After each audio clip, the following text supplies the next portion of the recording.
প্রচারে বালিগঞ্জের প্রার্থী শোভনদেব চট্টোপাধ্যায় নিজের হাতে দেওয়াল লিখে প্রচার। শোভনদেব চট্টোপাধ্যায়ের বর্ষীয়ান এই রাজনীতিবিদ শোভনদেব চট্টোপাধ্যায় তিনি প্রচারে নেমে পড়েছেন।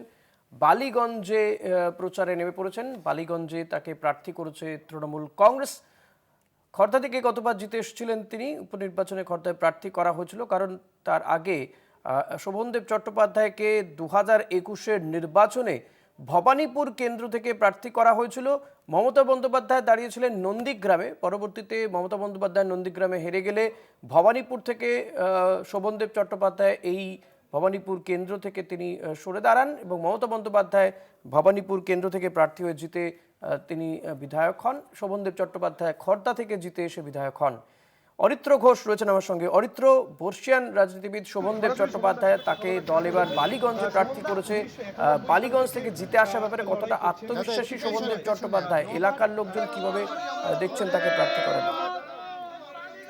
বিধানসভা নির্বাচনের ক্ষেত্রে কলকাতার মধ্যে যে কটি আসন রয়েছে, বালিগঞ্জ আসন অত্যন্ত গুরুত্বপূর্ণ একটি আসন। কারণ এর আগে রাজ্যের প্রয়াত মন্ত্রী সুব্রত মুখোপাধ্যায় এই আসন থেকে প্রতিদ্বন্দ্বিতা করেছিলেন। পরবর্তী ক্ষেত্রে উপনির্বাচন হয়েছিল, সেই উপনির্বাচনে বাবুল সুপ্রিয় বিধায়ক পদে তিনি জয়লাভ করেছিলেন বিধায়ক হিসেবে।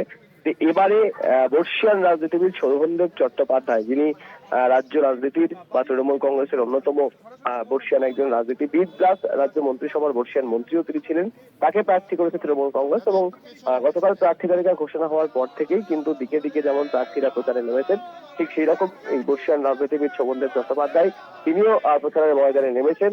মানুষের সাথে জনসংযোগ থেকে শুরু করে প্রত্যেকটি জায়গাতে তিনি গিয়ে মানুষের সাথে কথা বলছেন, মানুষের সুযোগ সুবিধা অভাব অভিযোগ জানার চেষ্টা করছেন। এবং একই সাথে তার বিধানসভা যে ক্ষেত্র বালিগঞ্জ, সেখানে দেওয়াল লিখন, নিজে হাতে দেওয়াল লিখে তার যে প্রচার পর্ব, প্রথম দিনের যে প্রচার পর্ব, সেই প্রচার পর্ব তিনি শুরু করেছেন।